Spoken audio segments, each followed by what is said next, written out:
Subscribe to our YouTube channel for in-depth interviews of India Inc.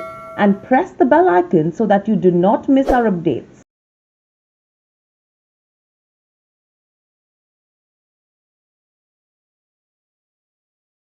Hello and welcome to Nirmal, ladies and gentlemen. I'm Hiral Dadia. We have with us Jim Rogers, private investor and author, joining in. Welcome to the show, Jim, and always a pleasure to speak to you and get great insights from you. Jim, overall, yeah, go on. No, I'm just saying I'm delighted to be here. I'm a fan of you. I'm a fan of India, so I'm delighted to be here. Perfect. Always a pleasure. Uh, Jim, let's start with, I think the last time when we spoke, we were still in the first wave of COVID. And now you have the second, third waves that have hit different countries right now. How would you describe the situation with regards to the markets? And if you have to think of how COVID has impacted them? Well, the markets have been impacted because governments all over the world, especially the US, have printed and spent huge amounts of money.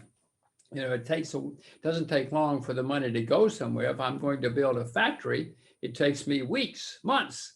But if I've got all this money, it takes me 30 seconds to go online and invest it, and that's what's happening. So it's had a huge impact on many markets, especially stocks and bonds around the world, and that's going to continue for a while.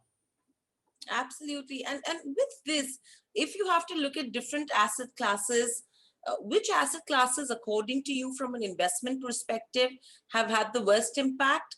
And which asset classes, in spite of the impact, have gone up, really given good returns, unaffected, unabated from here? Well, bonds, if you look at bonds, bonds are in a bubble. Bonds have never been this expensive in the history of the world, never. So this is clearly a bubble. I wouldn't be buying bonds anywhere, I don't think. Stocks in some countries, some are becoming bubbles. I mean, if you go to Amazon or Tencent or stocks like that, Samsung, they never go down. So some are forming bubbles, but many stocks around the world are not doing much of anything. So stocks are not a complete bubble yet. Property in some places, I mean, in some parts of India, property is becoming a bubble. Korea, New Zealand, some places it's a bubble. Some parts of America. Commodities are the cheapest asset class I know. Silver is down 50% from its all-time high. Sugar's down 70%. Oil is down 50%. So commodities are probably the cheapest asset class as an asset class anywhere in the world. Right. And with commodities, even if you talk about valuations, if it's the cheapest, how do you think is the liquidity that's being infused right now by central banks, impacting economies?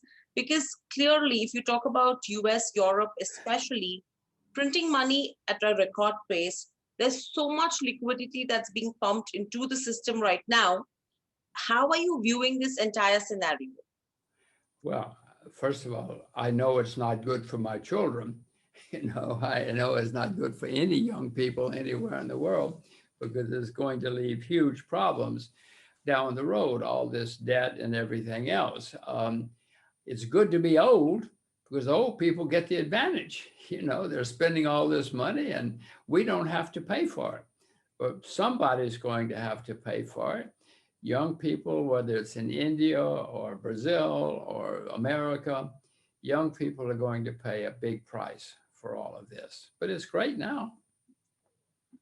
Right. And with this, Jim, another question coming in with regards to US is that the elections was something that everyone was watching out for. And there was a thought everywhere that probably people wanted Donald Trump to come in. You have Joe who's coming right now. There was an anticipation that probably there could be a correction post elections, which could be major, but none of that has happened. Do you think the markets are happy with the outcome of the election and this is going to be the way forward? Markets are happy with all of the money which is being printed. Look out the window. There's money everywhere. Every central bank in the world is printing, and has printed unbelievable, staggering amounts of money. That's what markets are happy about.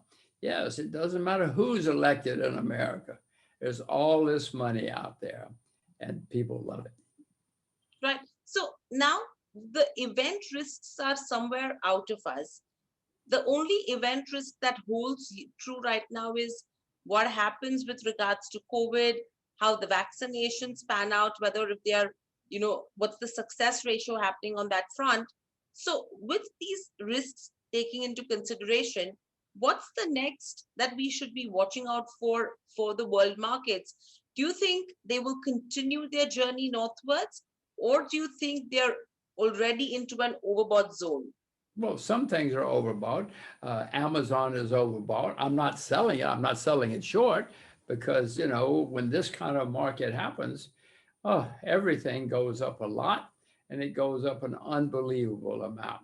So what you should watch out for, what I'm watching out for, is when everything gets overvalued and which everybody believes this is going to go on forever, and that's when it will come to an end. This bull market will probably end just because things become so overvalued all over the world that people just have to give up and sell.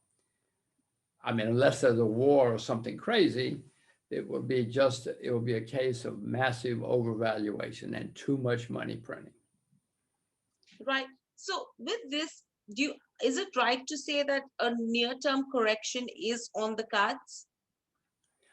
I'm not smart enough to know that. You should watch your show to find out. Uh, I'm bad at market timing. I would suspect that we will have a correction soon, just because we often do. After May, people sell for a while in the summer, and then the central banks, if they get worried, will print more money and spend more money, and then we'll have one last dying gasp. We'll have a boom, a last boom in the markets. In the markets, we will have a blow off, if you will. That's the way I'm trying to play this, but who knows?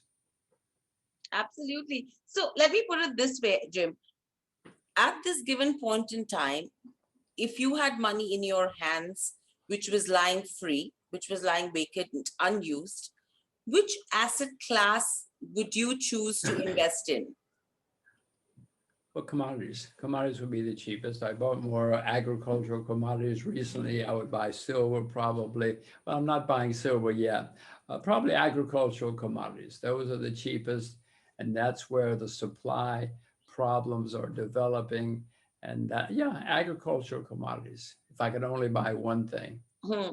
And if you have to spread it out, if commodities, especially agricultural commodities, is on the top of your bucket, would you still spare some amount with regards to where the debt market is concerned, or even with regards to where, if you have to look at in terms of a cryptocurrency goes, anything of that sorts? No, it would be, I don't see, I bought some shares in Russia recently. I bought a few shares in China recently. But no, I would really, agricultural commodities are the cheapest asset class I can see.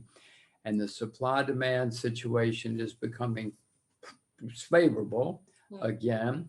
And I would buy an index. An index it's a basket of commodities, so I wouldn't have to pick one simple commodity. And many studies have showed that index investing outperforms nearly everybody. So I would buy the index, the commodity index.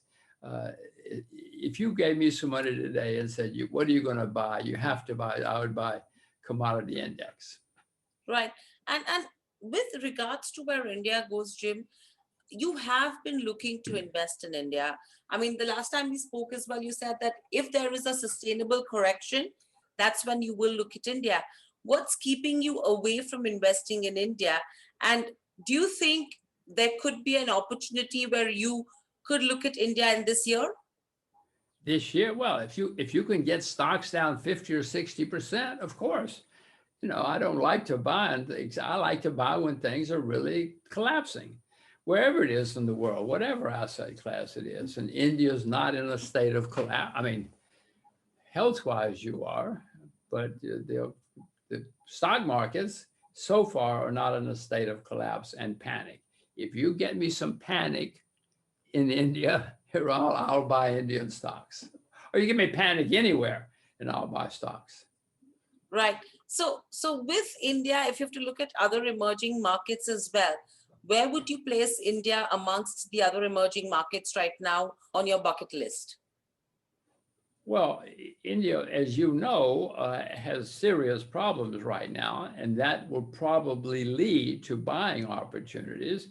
I mean, what's happening in India is terrible. Every day I read the newspaper, and it makes me very sad because India is such a wonderful, wonderful country, and I don't know what went wrong. But I would have to say India is on that list, and if this disaster leads to buying opportunities, India would probably be high on the list. I'm just trying to think of disasters around the world.